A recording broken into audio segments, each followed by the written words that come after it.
time for the best coverage of the top stories in sports. The Sports Wrap with Jason Page starts now. Indeed, and great to have you with us on this Thanksgiving Eve. That works. Wednesday edition of the show. A lot to do over the next 60 minutes. If it is a Wednesday, it means Kurt Helin is here, pro basketball talk at NBCSports.com. He got to see the Clippers and Lakers in person last night in L.A. Well, everybody's ornery. It's the holidays. We got fights and games. Like, what is going on here? Everybody got to turn down the temperature a little bit around the NBA. Everybody all fired up. I mean, NBA fights are usually guys just dancing around and nothing happens. But last night, it got pretty testy around the association. We'll get into that. There's a lot of news on the injury front in the NFL to get to. There is college football coaching news. And one particular story that I am not happy about that we'll get to a little later on in this hour. And also odds and ends, a whole bunch of great stuff. For the final time in person this week, as we would normally do things, Sam Yarnell is here. We are off tomorrow. We'll have kind of we'll have the show tomorrow, but it'll be some of the best stuff from this week, choice cuts from this week that we'll be putting into tomorrow's show. Also, Friday, Black Friday, I will be doing the show with Robert Littal from Black Sports Online. So see, it all just works together wonderfully. So looking forward to that. Robert Littal will join us for that. Sam and I will have our usual Page versus the Prince picks as well. We start in college football, Sam Yarnell, now that we've told everybody what's going on for the week. We start in college football. The latest college football playoff rankings have been released. And there you see them if you are watching at home as opposed to listening on the podcast version of the show. Sam, I mean, we see Miami jump up over Utah and move into the 11th spot. They get Oregon if the playoffs were to start today. That would, by the way, be a very entertaining game to watch, Miami and Oregon. And then Ole Miss gets leapfrogged by, Oregon. So that's what we got. Oregon beats USC. They leapfrog Ole Miss. We still don't know what's going to happen with Ole Miss. Should there be a change in the coaching situation there with Lane Kiffin? What did you make of the latest rankings, Sam Yarnell? Yeah, I mean, I'll go back to my point from before, right? Same point I made last week, and this week just furthers that. This is so dumb. This is stupid at this point. It makes no sense. Tell us what you really think. The Notre Dame thing, whatever. They're both going to make the playoff. They both went out. They both make the playoffs. Miami cannot make the playoff. I'm sorry. Miami's only path to making the playoffs has to be winning the ACC. Right. They are not good enough to get an at-large bid. No, but I think they are going to win out. Doing this whole thing where they're ranking them just on that borderline, right, where the ACC could somehow end up with two teams. The ACC is a worse conference than the American this year. I am confident about saying that. The ACC is a worse conference than the American this year. Let that sit with you for a second because it's the truth. Look at the standings. Look at the performance. Look at the strength of schedule for those two conferences, the strength of victory for those two conferences. The American is performing better than the ACC this year, and somehow the committee's lining up for the ACC to not only have their champion in, but also backdoor Miami into this thing. This is ridiculous. It's patently ridiculous behavior from the committee at this point. I guess they're hoping that Miami takes them off the hook and just wins out. Which would be hilarious because they would still need help to win the ACC championship. They still need help from SMU and Virginia to get to the ACC championship in Charlotte, let alone win the dang thing, which they've only let you down in big games so far this year. So that's a little bit of a leap there too. I am so done with this Miami team and the ranking that they're being given and the favoritism they're being given by the College Football Playoff Committee. Again, I made the point on the show last week. I'll make it again this week. I truly think it would be more enjoyable at this point if we went back to a 4-team playoff, or just simply, I don't think the 4-team playoff is the answer, because there was still a lot of infighting there. We need to go back to the BCS computer. Oh, God. It's as simple as that. Like, I know that for a couple of days, people will try to debate who's the number 2 and number 3 teams in the country. I'll tell you what, this year it'd be pretty easy. It'd be Ohio State, or the winner of the Big Ten title game, and Texas A&M, or the winner of the SEC title game. And that would be the best game in college football. And the 12-team playoff, probably going to rob you of that exact matchup. Well, I mean, look, I can understand the angst from Miami fans, though, too, when you see Notre Dame ranked 2 spots above you, and they're the 9 seed, and you, Miami, have beaten Notre Dame. So, I mean, that part of this, the elephant in the room that, we've talked about ad nauseum still has to be discussed if we're talking about Miami. If you don't think it's right that Miami winds up potentially with a playoff spot, well, then what about Notre Dame? So the whole thing is screwed up if we're talking about it from that perspective, Sam. I mean, I think the committee themselves in years past has set the precedent for a head-to-head loss in September is not as detrimental to your resume as multiple conference losses in October and November, which is what Miami has. Like, this, to me, it just, while I get that, everybody wants to love Miami because of where they are and their massive fan base, and the fact that they've got Carson Beck, who has this social media personality, and they're this team that's been built the new way that the NCAA wants teams to be built, and they went out and just paid for a bunch of players and kind of just ragtagged a group together, and it's not really a good football team. But the committee very clearly wants to reward what Miami did by somehow letting them back end their way into this college football playoff. It is truly, truly ridiculous when you're talking about an ACC, again, that shouldn't have, they've got what, 4 teams in this CFP top 25? There's no way that the ACC should have 4 teams in the top 25 right now. The latest as far as the odds are concerned at FanDuel, Ohio State plus 180 to win the whole thing. Indiana then at 5-1. Texas A&M at plus 750. Georgia at 10-1. Notre Dame at 10-1. Oregon at 10-1. That seems to be a popular number. Texas Tech at 12-1 and Alabama at 17-1, and then it drops off. Ole Miss at 27-1 is the big drop off there. And what's going to be very interesting to see here in the final 20 seconds that we have, Sam, is what happens with Ole Miss and obviously with Lane Kiffin and next week. How it impacts them potentially in the rankings. I don't know, Jason. It sounds more and more like that's done, signed, sealed, and delivered. Yeah, and we have more coaching news to get to later on in the show from college football, and one item in particular that I am not happy about. And if you're a fan of the University of Connecticut, you're not happy about. If you're a fan of Colorado State, though, you are. What is Jim Mora thinking?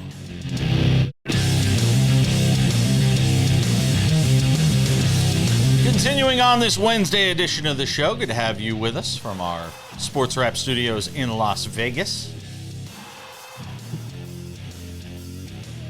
Sam Yarnell, let's get to the NFL. I know you and I are both of the same mindset, I think, on this. So there's not going to be a lot of disagreement in how we discuss this particular story. But, I mean, the Bengals are going with Joe Burrow here for this Thanksgiving game. And, I mean, with their season essentially over as far as being a playoff team is concerned, it is confounding to say the least that you are going to take your franchise quarterback and potentially put him into a position where he could get injured again. And who knows, because the guy's fragile. I mean, there's just no way of getting around it. His body is fragile, not mentally he's fragile. But we know from a physical standpoint, this is a guy that has suffered numerous injuries throughout his career in the NFL. And I cannot for the life of me figure out. It's not like you're throwing, I don't know, take your run-of-the-mill, terrible 3rd or 4th string quarterback out there. Joe Flacco is a capable quarterback. He's not going to embarrass you or your football team. Wide receivers are still going to get the football. They're not going to be grumpy. They're still going to get their numbers. Why, if you are the Bengals, you have made this decision to go back to Joe Burrow at this stage of the season? I don't know what you're gaining out of it. You already know what he is. You know he's a great quarterback when he's on the field. So just get him on the field next year, Sam. Yeah, Jason, obviously that is a huge story headed into this game. But I mean, let's not forget across the field from him, right? Lamar Jackson also been dealing with injury all year. So it is definitely something that I am going to keep my eyes peeled towards. And I think what's funny about that, right, is, you know, you've got Burrow coming back off this injury. You've got Lamar still dealing with this nagging injury. And you've got two of the worst defenses in the NFL going head to head. So I'm going to look to the over in this game. I'll probably look to some longest reception props for Jamar Chase, his first game back off the suspension. No T. Higgins. The number is going to be inflated, but I will probably look to Jamar Chase in this game. I like the Bengals getting 7. There were 7.5s out there. If you can still find one, I would eat that right up. But give me the Bengals plus 7 in this game. Lean to the over. Again, bad defenses. They want to get right. But yeah, this for the Bengals, it's dire straits, right? If you don't win this game, you got to think about benching him the rest of the season. You're 3-8. Even if they won out and went 9-8. Right? I mean, they're 2-1 in the division. Yeah. If you want to make an argument, yeah, right. Which is why it's unfortunate, right, that this ends up being the night game on Thanksgiving, because it is, of these 3 games, it is the one that I'll be paying the least attention to. But I mean, if they finish 9-8, are they even getting in? If you even want to make the argument that they finish the season 9-8, are they getting in? You know what I mean? The number of teams they'd have to leapfrog at this point. You know, the Chargers, the Jaguars, the Bills, the Texans, the Steelers are still ahead of them, although I don't know how much longer that'll be the case. Kansas City is still ahead of them. Miami is still ahead of them. Miami has a better chance to make the playoffs. You could make a better argument for Miami right now at 4-7. To potentially make the playoffs, especially with their schedule being what it is. They've got the Saints. I mean, there's a realistic shot that Miami gets back to 500 with the Saints, Jets, and Steelers. Their next 3 games, you can make the argument for Miami potentially to get back to 7-7 and have a swinging chance going into the final 3 games of the regular season, Sam. Yeah, I mean, the hope would be for Cincinnati if they win out, right? It means they beat Baltimore twice, get some help from Baltimore, who would have 2 losses there. If they win out, they could win the division. That's the only hope. The wild card's out of the question, I think, for any AFC North team. Yeah, no, I don't disagree. I just find the whole thing puzzling. That if you were going to play Burrow, you needed him in the last game. That was when he had to be out there. And I know there was the short rest between Sunday and this Thanksgiving game, but if you were really taking a shot at trying to salvage the season, he had to play on Sunday. And the fact that he didn't essentially told us, you know, what the Bengals really think of their chance to potentially win the division. Hey, what'd you think of the Bills making the move to go and get some help as far as, you know, their receiver spot? Is it a bit of panic, you know, when you go out and sign Brandon Cooks at this stage of the season? No, I mean, he was a guy who was released. You're taking a shot. You pay him no money. I mean, it's just a, you know, shot in the dark. Someone was going to sign him. It just happened to be the Bills. It'll be interesting. I mean, this weekend, obviously an interesting matchup against the Steelers, but, you know, I don't know, Jason. I don't know if there's any game that intrigues me as much as Chiefs Cowboys this weekend. I mean, the Chiefs fighting for their absolute lives. The Cowboys still have this somehow idea that they're going to make the playoffs. Thursday, I'm going to be locked into Chiefs Cowboys. And, you know, obviously we see the injury news about Kareem Hunt. Isaiah Pacheco finally coming back for this game. I'm looking to start him in all my fantasy leagues. I'll be betting on Isaiah Pacheco. Andy Reid said they're going to run the heck out of the ball with him. That is an injury update that I'm really keen on. I think that the Chiefs are going to run the air out of the ball against the Cowboys on Thanksgiving. This is not going to have this is not going to be part of Page versus the Prince because of obviously the timing and the game being on Thursday. And we do our picks on Friday, but it's Dallas plus 3.5 at home. The total 52.5. I could see over. Because I don't think this Kansas City defense, you know, I think this Kansas City defense is kind of mediocre. right now. You're getting an up and down Chris Jones. They've been bend but don't break-ish. And while the Colts weren't able to break it, I think the Cowboys can in some regards break it. I see a high-scoring game, above and beyond anything. I see a high-scoring game here on Thanksgiving. I mean, you got some insanely high totals you're going to have to get over, not just in this game, 52.5. There's also 52.5 in the night game and 48.5 in the early game. The books are expecting tons of points like you are on Thanksgiving. It's hard to disagree, right? If you gun to my head, forced me to take one of these 3 games to the under, it probably would be this one, just because short week, right? Dallas Cowboys offense, right? Their defense has been playing slightly better lately. The Chiefs offense hasn't been great lately. Of all the games, if I had to pick an under, it would be this one. But I agree with you, man. I think we're getting tons of points on Thanksgiving. Everybody's going to eat. I think Bengals-Ravens has the potential to go under. Ravens defense has been a lot better over the last several weeks. I actually think that one could go under. But Cowboys-Chiefs, yeah, they're going to eat. Lions-Packers, that's going over too. I would agree with you on that. Kurt Helin of Pro Basketball Talk at NBCSports.com joins us in a couple of minutes. Get some thoughts with him. A lot to talk about around the NBA. We'll do it with Kurt next.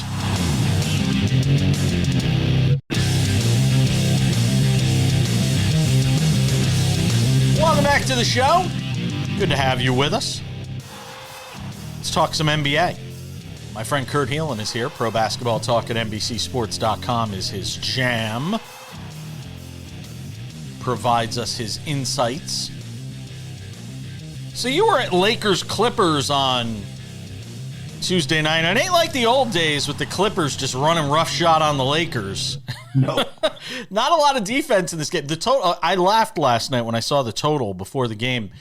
It was 230. It was either 229 or 230, depending on where you got it. And I'm like, 230? No DeAndre Ayton? They're going to run up and down the floor, these two teams, and score a ton of points, and they did. The total was never in doubt. So I made a few bucks there. I was very happy with that.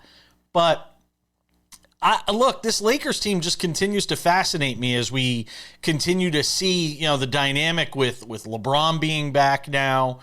We know what Luka can do. I think he had 24 in the first quarter last night against the Clippers. And I'll get to the Clippers in a second. But from a Lakers perspective, Kurt Helin, I know that they are not a team without flaws.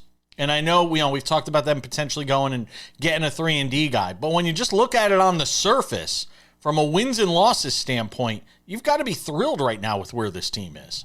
You do. They have overachieved, I think, early this season. And part of that is simply this. Their defense isn't that good. It's been about league average, but it's not that good. And just in terms of point differential, they should be about 10-7, not 12-5. Like, they have really kind of played better than the number. And part of that is just how good Luka is in the clutch, how good Reeves has been in those key moments. So they have just been good enough, and they're playing tight together. They're playing smart. And I think the other thing that really stands out when you watch them now, this is Luka's team, and LeBron is happy to fill the role. Like, LeBron is willing to play his role rather than be the dominant force. I think there'll be points this season. He'll dial it up for a stretch. But I think he realizes where he is in his career and where this team is and what this team needs from him. That's what I think. And in an era where we talk about selfish stars and selfish superstars and I want to be traded or I'm not getting enough minutes or all these different things. Here's LeBron, who's done it all, is in his 23rd season, would obviously like to get one more ring and is just willing to do whatever this team is asking of him. I mean, that in this era, I know it shouldn't be, we shouldn't be like having to applaud that, but you do because it's so rare. He wants to play for something meaningful. He wants to be in meaningful games. And obviously that includes making the NBA Cup quarterfinals, which they did. I mean, that's huge for him, right? No, but this is a team now that when you look at the West, looks like a top 4 team in the West, right? Like, Minnesota is stumbling out of the gate and their problems are not easily fixable. And on down the line, Oklahoma City's Oklahoma City. Denver's going to be elite. Houston looks really good. But the Lakers are in that mix in the top 4 now. And if they get to the second round and they're playing against somebody for a chance to advance, like those are the kind of big, meaningful games LeBron wants to be in. And it makes things interesting this offseason when he's a free agent because he's going to want the consensus is, and we'll see, the consensus is he's going to want to play one more year and kind of have a farewell tour. I'm curious if that's with the Lakers. If they have a really good run, does he look at this and go, man, I'll take less to stay? I'm curious because if he's going to go somewhere else, by the way, if he's going to go to Cleveland or New York or Golden State, he's taking a big pay cut. So it's going to be interesting to see. Give me a thought on Denver. I said this yesterday or the day before on the show. The loss of Aaron Gordon is huge for this team. Yeah. You know, the growth in his game, losing somebody like that for 4 to 5 weeks, you know, in a Western Conference that, you know, has seen the Lakers doing what they're doing, the Thunder running out and winning 17 of their first 18, you know, as of Wednesday. I mean, how big is that loss? I mean, we talk about the loss of Wemby for the Spurs and them having to navigate through that. How about, I think in some regards, the loss of Aaron Gordon to this Nuggets team could be bigger just because of how many different things he does for that team.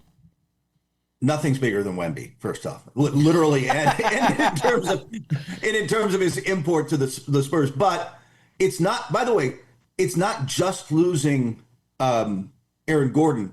Christian Brown is out also with the sprained ankle for another month. That's your 2 starter glue guys. Now you're going deep into the bench, and Peyton Watson's been fantastic for them.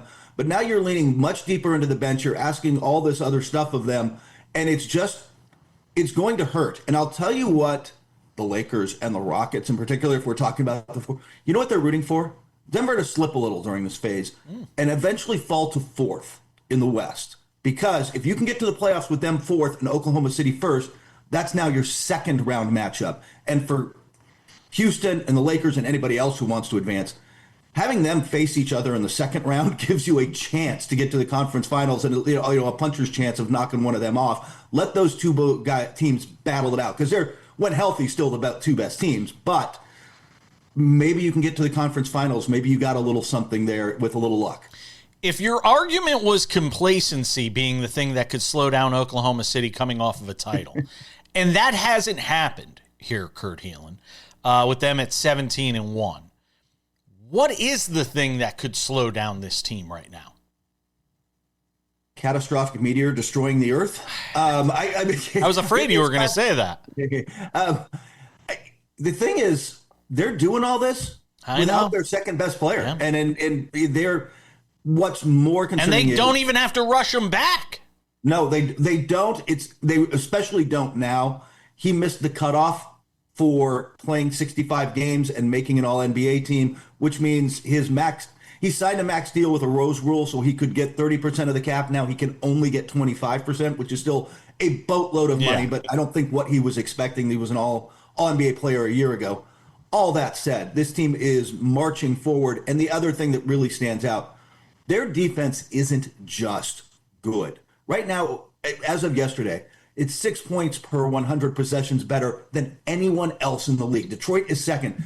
They are just suffocating teams with their defense right now. And if Wemby is out long enough that he doesn't make the 65-game threshold, Chet Holmgren, people, is your new Defensive Player of the Year leader. Get your money down now.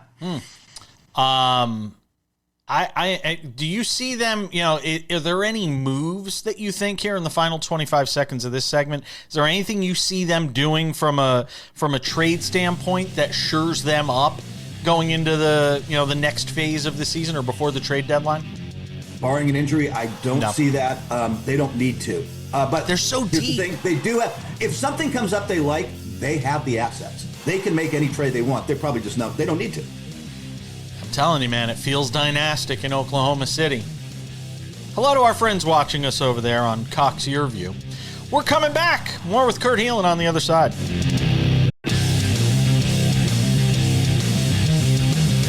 Another segment with Kurt Helin of Pro Basketball Talk at NBCSports.com. My man hangs out with us every week on the show. We both went with black today. We're very Johnny Cash. We are very Johnny Cash. It's slimming, man. It's slimming.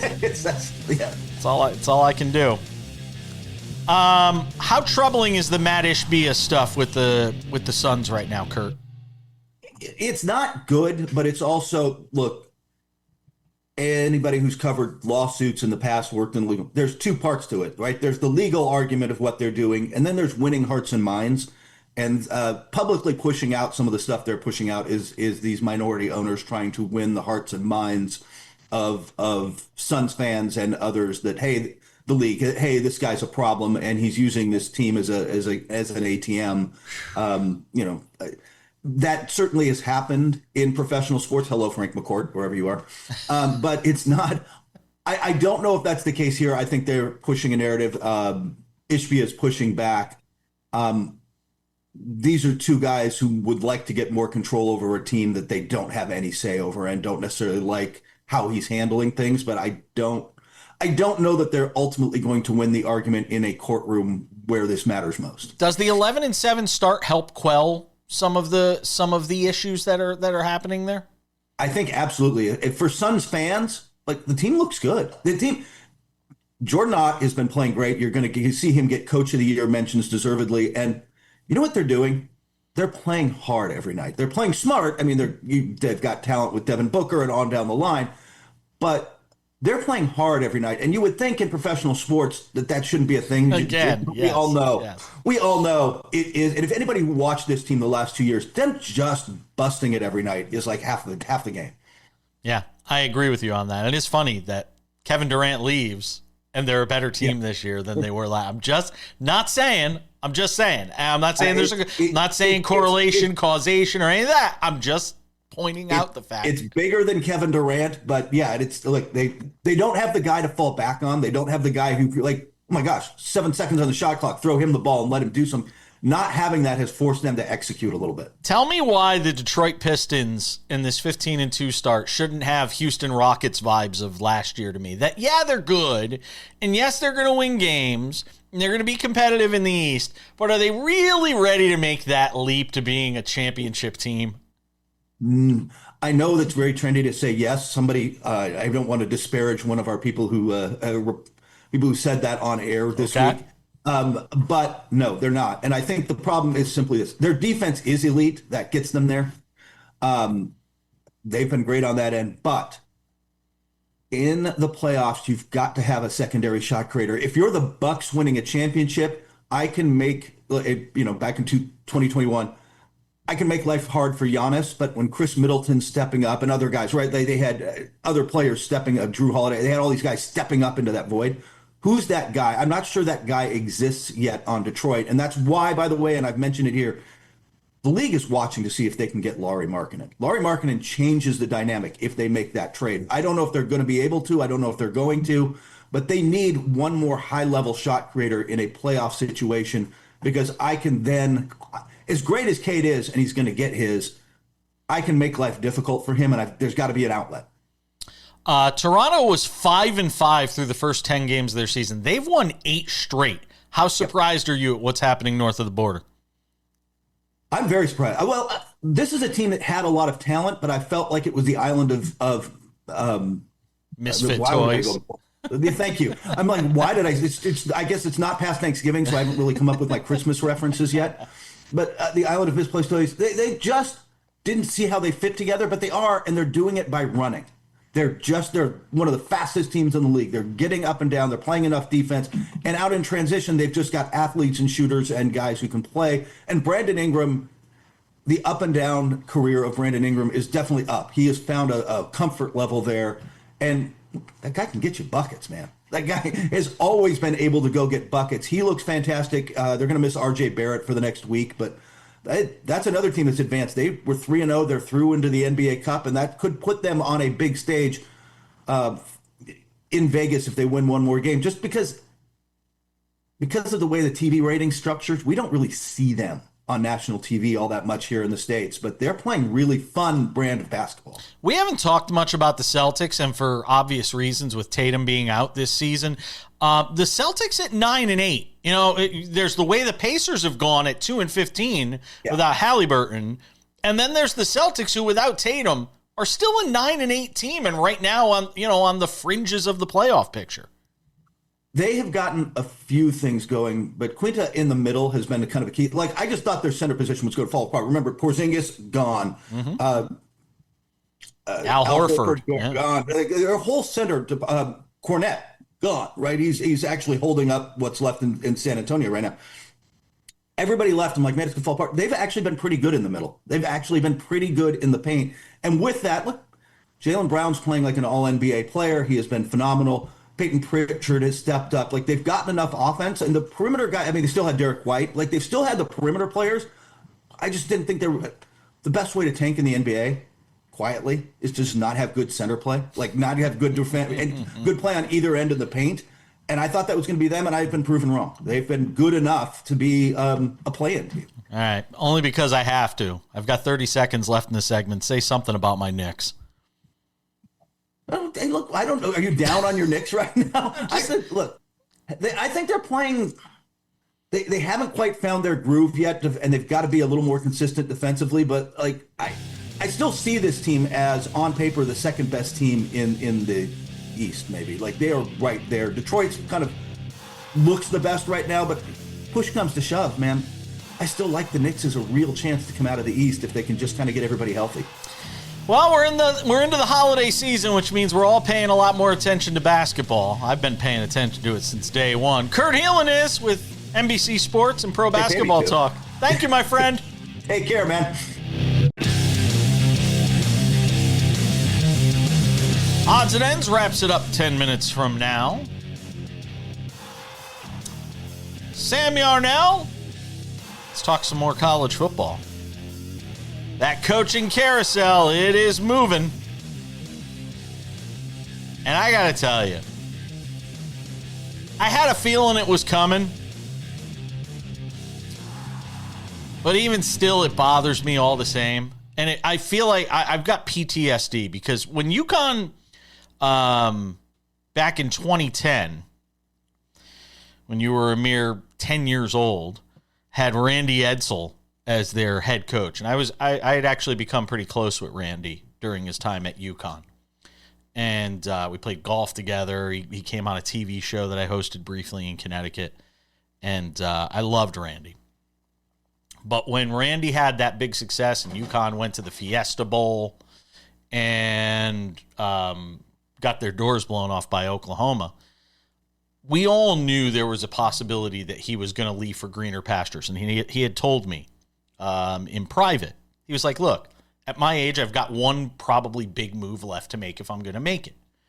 And UConn was still a basketball school, and he was fighting that battle of, Gino and Jim Calhoun and, all the powers that be there at UConn, and trying to figure out how to battle that, along with the fact that this tug and pull of potentially getting pulled off to another opportunity. And he went to Maryland, and it was a horrible disaster at Maryland. And he wound up back at UConn, and that didn't go much better. And the UConn program really went downhill after he left. Well, now Jim Moore has had this success, back-to-back 9-win seasons at UConn.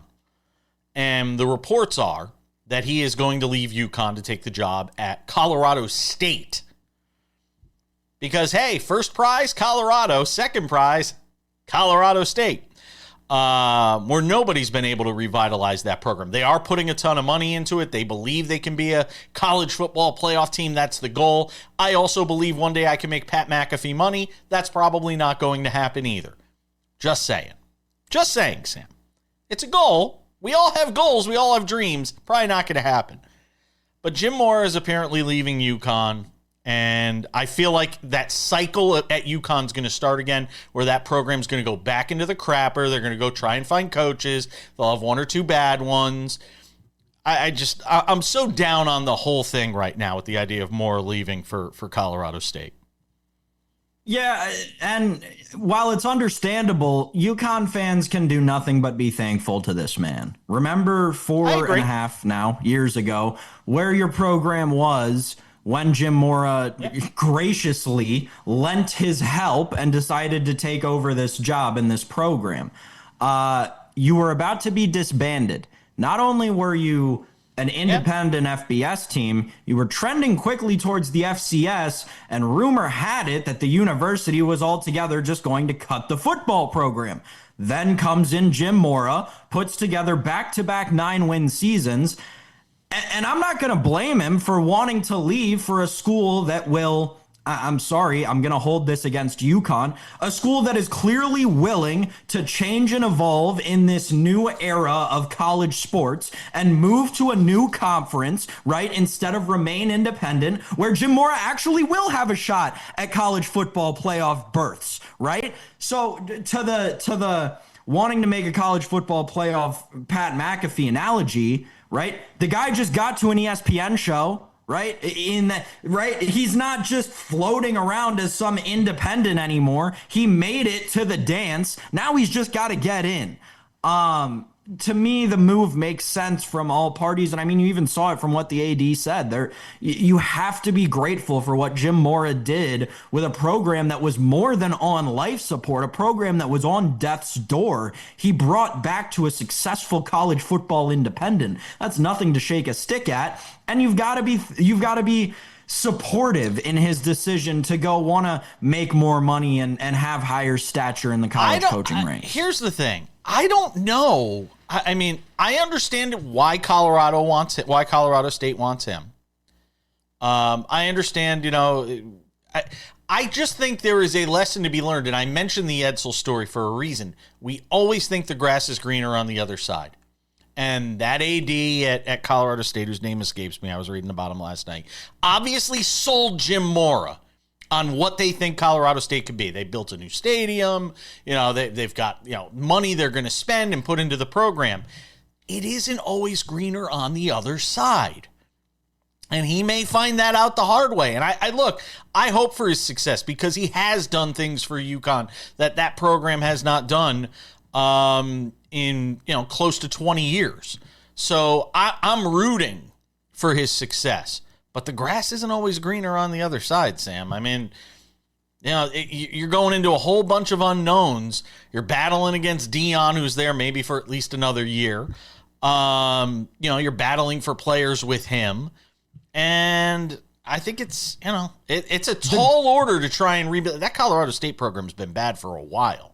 The grass isn't always greener, but when UConn refuses to call the landscapers to try and change the color of the brown grass Jim Mora is standing on, he has no choice but to try and find other grass. As long as, and I'm not faulting UConn for this, they are a top 5 school in basketball over the last 5 years, right? Over the last 5 years, they're a top 5 school in basketball. They have no reason to leave a basketball conference. They are a basketball school. Yep. Just call it what it is. Absolutely. They're a basketball school who had to stay in the Big East, who refuses to support football. So it's the spot that they're going to be stuck in. They're not going to be an appealing coaching job to anybody but somebody who has to revive their career. It will be interesting to see who winds up at UConn.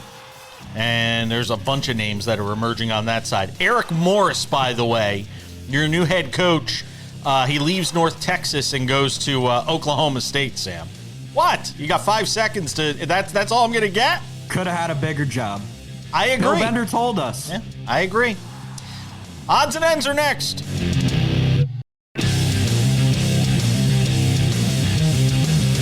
Just about time to put the wraps on this baby for a Wednesday. A reminder, Thursday, sort of a hybrid version of Sports Wrap. We'll have you covered for some of the top stories of the week that we have discussed. Any breaking news, we'll have it covered as well. Friday, it'll be myself and Robert Lital for the show.